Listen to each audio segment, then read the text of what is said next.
तो परमेश्वर भाई और बहनों सबके काले कुकर्म उजागर करवाएंगे, छुप नहीं सकते। ये वही बसंत सैनी है जब गुरुजी सन 2003 में महाराष्ट्र के पूना में सत्संग करने गए थे, तो पीछे से इस बसंत सैनी ने अपनी टीम को साथ में लिया और छुडानी धाम में पहुंच गया, वहां के महंत के साथ में मारपीट करने के लिए, और मारपीट करके आ गया।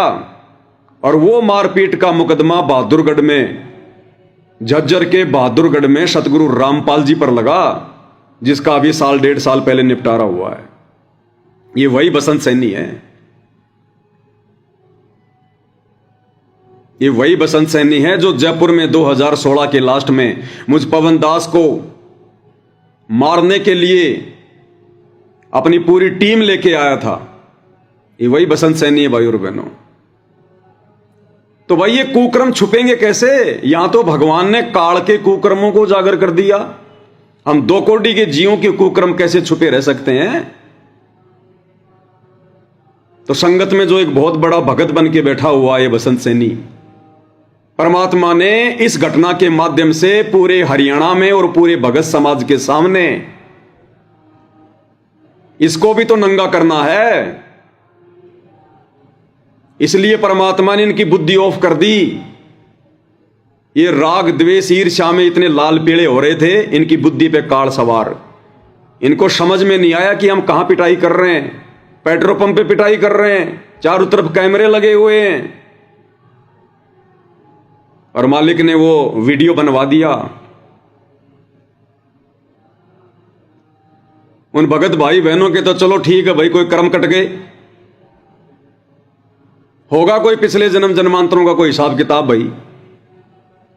लेकिन भगत होने के बाद में इस बसंत सैनी ने, चांद राठी ने, और जिन जिन लोगों ने सहयोग दिया है इस कुक्रम में, घटिया कर्म में, उन्होंने अपने कर्म फोड़ लिए,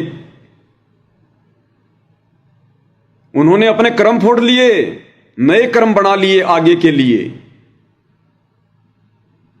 तो आने वाले समय में भाई और बहनों, अब ज्यादा लंबा समय नहीं है, 2028 युग परिवर्तन। हमें तो बड़ी दया आ रही है इन लोगों पर, आश्रम वालों पर, गुरुजी के परिवार पर, कि इनके साथ में क्या बीतेगी। अरे मंसूर जैसी आत्मा भक्ति करते करते, गुरुजी के वचन में रहते रहते, दुनिया ने जिसके शरीर का अंग अंग काट दिया, और ये लोग जो कुकर्म कर रहे हैं वर्तमान में, सतगुरु की शरण में आकर उनके आदेशों की धज्जियां उड़ा रहे हैं,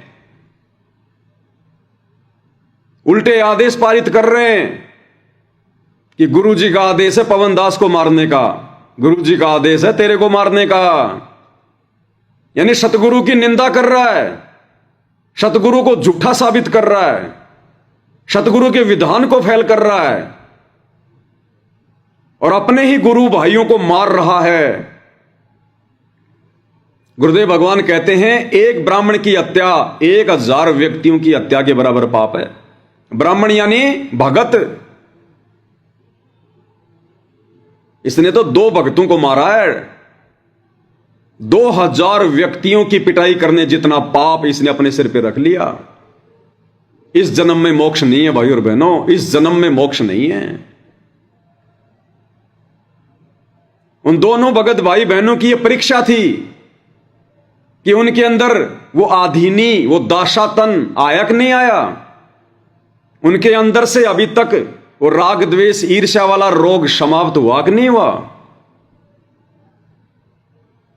परमेश्वर ने उनकी भी परीक्षा ले ली। उन्होंने मार खाई है, हाथ भी नहीं उठाया। उन दोनों के भी हाथ थे, लेकिन उनको परमात्मा के विधान का ज्ञान है। उन्होंने चाहे उनके 50 मारी हैं, लेकिन उनमें से अगर कोई एक भगत भी, चाहे मुकेश जी या मनोज जी, अगर एक उंगली भी उनको मार देते, हाथ तो बहुत दूर की बात है, उनको मारने के लिए अगर उंगली भी उठा देते तो वो उसी समय फेल हो जाते। उसी समय भगत प्रहलाद के साथ में उसके पिता हिरण्यकश्यप ने 84 प्रकार की शर्मनाक हरकतें की, मारने की साजिशें रची। कभी पहाड़ से नीचे फेंकवा दिया, परमात्मा ने भगत के लिए नीचे फूल बिछा दिए। कभी जंगल में सर्पों के बीच में डलवा दिया। और जब सैनिक लेने जाते हैं दोपहर को, जेठ का महीना, शरप अपने फन उठाकर भगत उस प्रहलाद के ऊपर छाया करके खड़े हैं। गरम तेल के कड़ाहे में डाल दिया, परमात्मा ने तासीर को ठंडा कर दिया। गरम लोहे से, लोहे के गरम खंबे से उसको लिपटाना चाहा, उससे पहले परमात्मा ने उस खंबे पर एक चींटी चला दी, चींटी। क्योंकि वो भी बेचारा बच्चा था, डर रहा था कि ये इतना गर्म लोहा जो लाल हो रहा है, मैं तो मर जाऊंगा। उसी समय परमात्मा ने उस खंबे पर एक चींटी चला दी, चींटी। भगत प्रहलाद को दृढ़ विश्वास हो गया कि जब ये चींटी नहीं जल रही तो मैं कैसे जलूंगा, और उसने खंबे से बात भर ली। और उसी समय कबीर भगवान सतगुरु रामपाल जी नरसिंह रूप धारण करके प्रकट हो गए परमात्मा।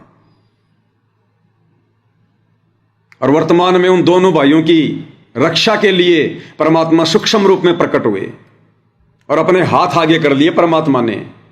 और ये दुष्ट आत्माएं जो कहते हैं हम सतगुरु रामपाल जी के भगत हैं, 20 साल से हम भक्ति कर रहे हैं, इन्होंने अपने गुरु जी के हाथों पर लात घूसे बरसाए, अपने गुरु जी के पेट में, पीठ में, सिर पर, मुंह पर, ना जाने कहां कहां लगी होगी। क्या करे भाई और बहनों, परमात्मा की स्थिति तो बाबा आदम जैसी है, बाबा आदम जैसी। चाहता तो परमात्मा फाड़ के रख देता, उसी समय फाड़ के। जब हिरण्यकश्यप जैसों को फाड़ के रख दिया तो इन बसंत सैनी जैसों की औकात क्या है। लेकिन भाई और बहनों, इस वक्त वो परमात्मा पूर्ण संत की भूमिका में है। इस समय वो कबीर देव तत्वदर्शी संत की भूमिका में है। इस समय परमात्मा अपने उस संत वाले विधान को नहीं तोड़ेगा कि संत ना छोड़े संतता, चाहे कोटिक मिलो असंत। इस समय परमेश्वर अपना वो विधान नहीं तोड़ेंगे, अन्यथा फाड़ के रख दे परमात्मा। तो बाबा आदम जैसी हालत है गुरुदेव की वर्तमान में। ऊपर उस पितृलोक में जब हजरत मोहम्मद जी गए जबरील के साथ में, तो वहां देखा कि एक आदमी इधर देख रहा है तो रो रहा है, इधर देख रहा तो हंस रहा है। तो हजरत मोहम्मद ने पूछा जबरील से कि ये कौन व्यक्ति है, इधर देखता तो हंस रहा, इधर देखता तो रो रहा है। तो जबरील ने कहा कि ये इंसानों का बाप बाबा आदम है। इधर नरक में इसकी बद संतानें हैं। बद संतानें कौन सी? जिन्होंने कभी इसकी बातें नहीं मानी, जिन्होंने भक्ति नहीं करी, वो नरक में अपना वो कष्ट में जीवन भोग रही हैं। इनको देखता है तो ये दुखी होता है, रोता है। और इधर स्वर्ग में इसकी नेक संतान हैं, जिन्होंने भक्ति करी, इसकी आज्ञा में रही, वो वहां पर मौज ले रही हैं, आनंद मना रही हैं। उनको देखता है तो इसके दिल को शांति मिलती है। तो वर्तमान में सतगुरु रामपाल जी की संगत में 2 पार्ट हो गए, 2 भाग हो गए। एक उनके बद भगत और एक उनके नेक भगत। जब गुरुदेव अपने बद भक्तों के सतलोक आश्रम मैनेजमेंट हरियाणा वाले के कुकर्मों को देखते हैं तो रोते हैं, दुखी होते हैं। और जब सात संगतियों में अपनी महिमा होता हुआ देखते हैं, उन आत्माओं को मर्यादा में रहकर भक्ति करते हुए देखते हैं, तो परमेश्वर प्रसन्न होते हैं। तो भाई और बहनों, हमने गुरुदेव को प्रसन्न ही रखना है। हमारे साथ चाहे कोई कितनी दुष्टता क्यों ना करो, कितना अभद्र व्यवहार क्यों ना करो, हमने नित्य नियम की प्रत्येक वाणियों पर अमल करना है, खरा उतरना है। जो तो को काटा बोवे ताको बो तू फूल, और तोए फूल के फूल हैं वाको हैं त्रिशूल। त्रिशूल यानी 3 गुना ज्यादा उसको कष्ट भोगना पड़ेगा आने वाले समय में जो भक्तों के साथ में बदसलूकी करते हैं। आवत गाड़ी एक है उल्टा हो अनेक, कहे कबीर ना उलटियो रहे एक की एक। और एक सत्संग में गुरुदेव भगवान ने हमें कितनी अच्छी शिक्षा दी है। हमने तो गुरुदेव की वाणियों पर अमल करते हुए आगे बढ़ना है भाई और बहनों। वाणियों पर अमल करते हुए क्योंकि हमने सतलोक प्राप्त करना है इसी जन्म में, आगे की उम्मीद नहीं है। हमने खरा उतरना है गुरुदेव भगवान की उम्मीदों पर। क्या कह रहे हैं गुरुदेव भगवान इन वाणियों में? आप नित्यनियम में भी पढ़ते हो, अपने नित्यनियम के अंदर आपको बहुत कुछ विज्ञान है। विज्ञान माने तत्व ज्ञान है, विशेष ज्ञान है। और इस ज्ञान को आप केवल एक रूटीन में पढ़ लेते हो कि हमने ये एक पढ़ना है, प्रतिदिन नित्यनियम करना ही करना है, लेकिन एक व्यवस्था बनाकर नहीं इसको प्रतिदिन करना चाहिए। जितनी देर भी इसको सुनो, किसी भी पार्ट को, इसके नित्यनियम का जितना भी बुद्धि मन निश्चल हो तेरा आपका, तो ये विचार करे कि इसमें क्या बोला है मालिक ने अपनी वाणी में, क्या आदेश है तेरे लिए। क्योंकि आप पौन घंटा नित्यनियम करते हो, इसमें ज्यादा से ज्यादा आपका मन 20% इस नित्यनियम के अंदर आप 20% ही सुन पाते हो। उस 20% को भी यदि आप विचार करो डेली कि इसमें क्या आदेश है मालिक का, और फिर अपने जीवन को सारा दिन, उस दिन को ऐसे ही सुचारू रखो। क्योंकि आपको घर से निकलने से पहले ये पढ़ा इसलिए जाता है कि आपके साथ रास्ते में कोई निकम्मा भी टकरा होगा, कोई गाली देने वाला भी मिलेगा, कोई बुंडा भी बोलेगा, कितना कोई आंट भी लाएगा। तो उनके साथ आपने कैसे व्यवहार करना है। आवत गाली एक है, उल्टा हो अनेक, और कह कबीर ना उलटी हुआ रहे एक की एक। क्या कह रहे हैं गुरुदेव? ये आपको पढ़ाया इसलिए जाता है रोजाना सुबह सुबह कि जब तुम घर से बाहर निकलोगे ना, तुम्हारे साथ में कोई निकम्मा व्यक्ति भी टकराएगा, जबरदस्ती कोई तुम्हें गाली भी देगा, जबरदस्ती मारपीट भी करेगा, तो उन लोगों के साथ में आपने कैसा व्यवहार करना है, इसलिए नित्य नियम पढ़ाया जाता है। तो ये परीक्षा थी मुकेश भगत जी की, मनोज भगत जी की, और ये दोनों आत्माएं परमेश्वर के वचन पर खरी उतरी, खरी, बिल्कुल खरी उतरी ये दोनों आत्माएं। इन्होंने मार खाई, पिटाई खाई, लेकिन अपने गुरु भाइयों पर इन्होंने हाथ नहीं उठाया। हाथ इनके भी थे, कोई पत्थर भी पड़े होंगे वहां छोटे मोटे, इन्होंने उंगली भी नहीं उठाई, क्योंकि हमने तो गुरु प्रसन्न करना है, गुरु वचन में रहकर। तो ये इनकी परीक्षा थी दोनों की।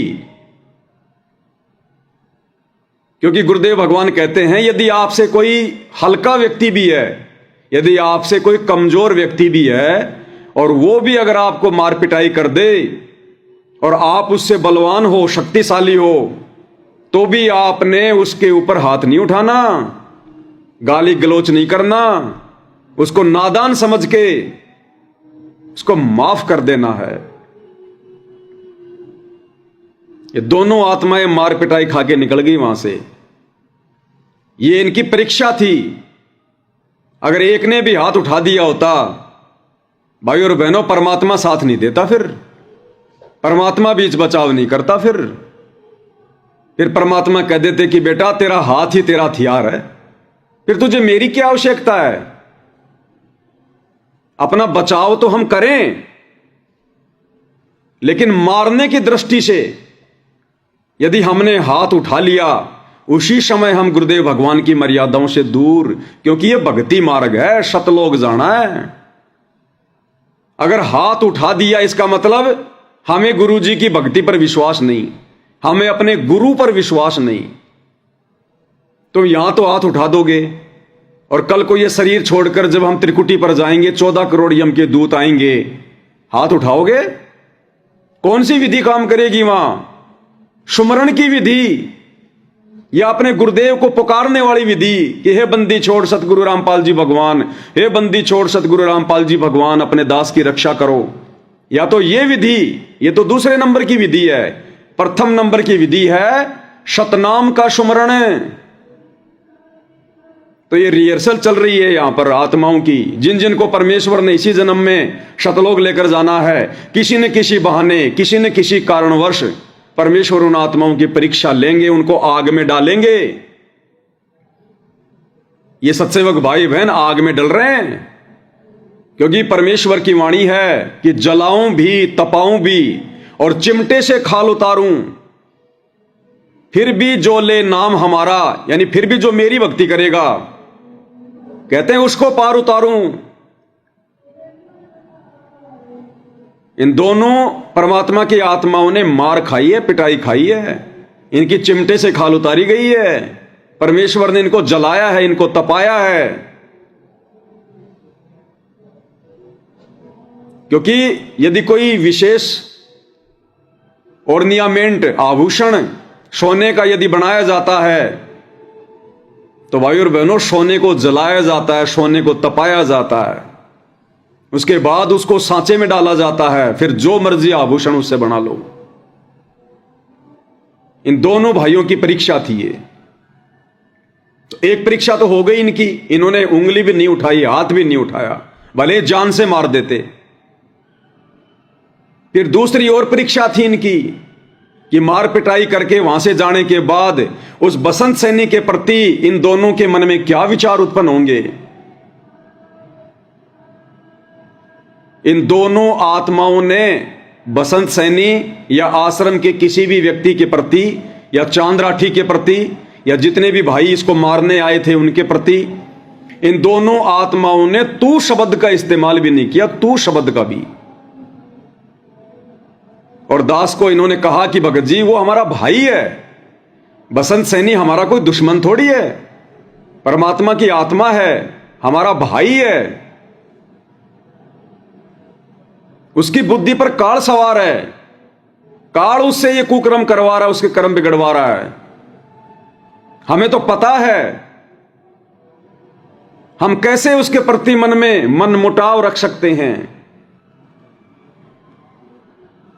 अब भी अगर बसंत सैनी आ जाए तो ये दोनों भाई कह रहे थे कि हम तो उसको गले लगा के सत्साई बोलेंगे, गले लगा के।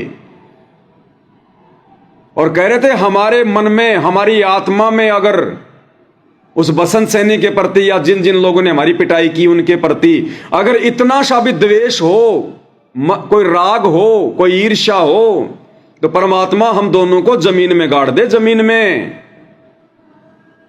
और ना कभी जिंदगी में हम उसके प्रति कभी द्वेष करेंगे, ना कभी हम ये बदले की भावना रखेंगे। ये तो दुष्टों के काम होते हैं, ये तो भक्तिहीन प्राणियों के काम होते हैं। इस सतगुरु के शरण में आने के बाद यदि हम ऐसा रखेंगे शत्रु वाला भाव, हमारी तो भक्ति का सत्यानाश हो जाएगा। और रोज गुरुजी पढ़ाते हैं नित्य नियम में, रोज सुबह सुबह याद दिलाते हैं, एक शत्रु एक मित्र है, भूल पड़ी रे प्राण, और यम की नगरी जाएगा शब्द हमारा मान। तो इन्होंने कहा कि भगत जी हम तो काल की नगरी में चले जाएंगे अगर हमने बसंत सैनी के प्रति अगर जरा सा भी मन में अगर शत्रुता वाला भाव भी पैदा किया तो, जरा भी। तो ये उनकी दूसरी परीक्षा थी भाई और बहनों। और जो अपने सतगुरु पर सब कुछ छोड़ देता है, फिर वो कमान सतगुरु अपने हाथ में लेता है, सतगुरु। और समय आने पर फिर देखना भाई और बहनों, हम तो इन सतलोक आश्रम वालों से निवेदन करेंगे, प्रार्थना करेंगे, भाई जितना जल्दी हो सके अपनी गलतियों की माफी अपने गुरुदेव भगवान से नाक रगड़ रगड़ के मांग लो। अन्यथा जो कुकर्म काल ने तुम लोगों से 2014 बरवाला कांड से पहले और बरवाला कांड के बाद जो करवा दिए और वर्तमान में तुम्हारी बुद्धि पर बैठकर जो करवा रहा है, ये परमेश्वर तुम्हें असंख्य जन्मों तक नहीं संभालेगा, असंख्य जन्मों तक। और काल तुम्हारी घिस निकालेगा, घिस। ये भक्ति मार्ग है, कोई बच्चों का खेल नहीं है कोई। तुम क्या कर रहे हो इस भक्ति मार्ग पर आकर? अरे जगत वाले भी विचार करते हैं, सोचते हैं, वो भी ऐसी घटिया हरकत नहीं करते रोडों पर खड़े होकर। अरे सच को सच कहना कोई गुनाह थोड़ी है। तुम्हें सच कहना नहीं आता है तो इसमें हमारी गलती है क्या? भाई हम तो वही करेंगे जो हमारे बाप ने हमें सिखाया, समझाया, अंतिम श्वास तक। अरे हम सिमली वाली गलती नहीं करेंगे, हम तो मंसूर की तरह कुर्बान होंगे।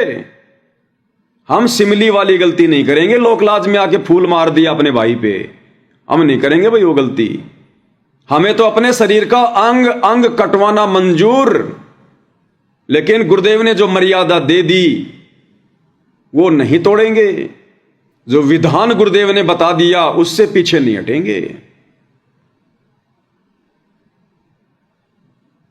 तो भाइयों और बहनों, ये परीक्षा थी, और उधर परमात्मा ने उस बसंत सैनी की भी परीक्षा ले ली। हो सकता है ये उसकी लास्ट परीक्षा हो, क्योंकि जितने उसने कुकर्म किए हैं भाइयों और बहनों, जितनी उसने गलतियां की हैं इस भक्ति मार्ग पर, इस ज्ञान को ना समझकर, अगर इसको ज्ञान आधार होता, ज्ञान की छींट भी होती, तो अपना भगत भाई बहन तो बहुत दूर की बात है।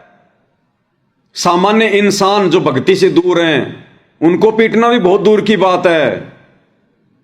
हम तो चींटी को भी नहीं मार सकते, चींटी को भी, उसका भी दंड भोगना पड़ेगा, सजा भोगनी पड़ेगी इस गुरुदेव के विधान अनुसार।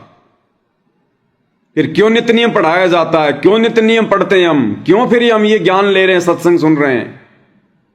गुरुदेव ने 30 साल से अपना गला फड़वा दिया, दुनिया से दुश्मनी मोल ले ली, 2-2 बार की जेल हो गई, सिर्फ आप और हमें यह समझाने के लिए, हमारे दिलो दिमाग में यह सत्य ज्ञान डालने के लिए कि भगत बनो, भगत। लेकिन भगत तो छोड़ो, हम तो बकवादों की तरफ आगे बढ़ रहे हैं, बकवादों की तरफ। अब काल को विशेष चिंता बन गई भाई और बहनों, विशेष चिंता। साथ संगत वाले भाई बहनों की गुरु जी के प्रति श्रद्धा देखकर, लगन देखकर, समर्पण भाव देखकर, और जिस प्रकार से अपने गुरु को ही परमात्मा मानकर, ज्ञान को आधार बनाकर, घर को आश्रम बनाकर जो भक्ति कर रहे हैं, गुरुदेव को भोग लग रहा है, गुरुदेव की आरती उतारी जा रही है, इस काल को भयंकर तरीके से मिर्ची लगी हुई है, भयंकर तरीके से। और अब ये काल इस बसंत सैनी जैसे लोगों में, चांद राठी जैसे लोगों में, इनके अंदर सूक्ष्म रूप में प्रवेश करके, जैसे बुक्की में भूत बोला करता था, उस प्रकार से ये काल इन लोगों में डायरेक्ट सूक्ष्म रूप में प्रवेश करके, और ये चाह रहा है कि इस पवन दास का टंटाई समाप्त करवा दूं, इस पवन दास का मर्डर करवा दूं, ना रहेगा बांस, ना बजेगी बांसुरी। अरे भैया, अब एक पवन दास को मारने से तुम्हारा कार्य सिद्ध नहीं होने वाला। अब तो परमात्मा ने घर घर में पवन दास बैठा दिए, घर घर में पवन दास। कितनों को मारोगे, किन किन को मारोगे? तो अब काल को बुरी तरह से चिंता सता रही है कि मैं क्या करूं। भाई, जिसके साथ सतगुरु है उसका कोई बाल भी बांका कैसे कर देगा? और मान लो भाई और बहनों, अगर इस पवन दास का बाल भी बांका हो गया, इन काल प्रेरित आत्माओं के हाथों यदि मेरी मौत भी हो जाती है, मेरा मर्डर भी हो जाता है, तो मेरा तो कोई नुकसान नहीं है। मेरे तो दोनों हाथों में लड्डू हैं, दोनों हाथों में। मुझे तो फक्र होगा, मेरे परिवार को फक्र होगा आने वाले समय में, मेरी जो पीढ़ियां होंगी उनको फक्र होगा आने वाले समय में कि हमारा दादा, हमारा परदादा वो कुत्ते वाली मौत मर के नहीं गया, बुज़दिलों की मौत मर के नहीं गया, कायरों वाली मौत मर के नहीं गया, हाथों में चूड़ियां पहन के नहीं बैठा रहा, अपने सतगुरु के वचन पर मंसूर की तरह अंग अंग कटवा के मरा है। मेरे दोनों हाथों में लड्डू हैं। जीवित हूं तो सेवा कर रहा हूं, भक्ति कर रहा हूं, सतगुरु की महिमा करा रहा हूं, और स्वयं भी सतगुरु की महिमा कर रहा हूं, और अपना भक्ति वाला बैलेंस जमा कर रहा हूं। और मर जाऊंगा तो सतगुरु की सेवा करते करते मरूंगा ना। तुरंत सतगुरु मनुष्य जन्म देगा, तुरंत, अगर भक्ति अधूरी होगी तो। अन्यथा विमान में बैठा के सतलोक पार कर देगा। तो मेरे तो दोनों हाथों में लड्डू हैं, सत्सेवक भाई बहनों के तो दोनों हाथों में लड्डू हैं।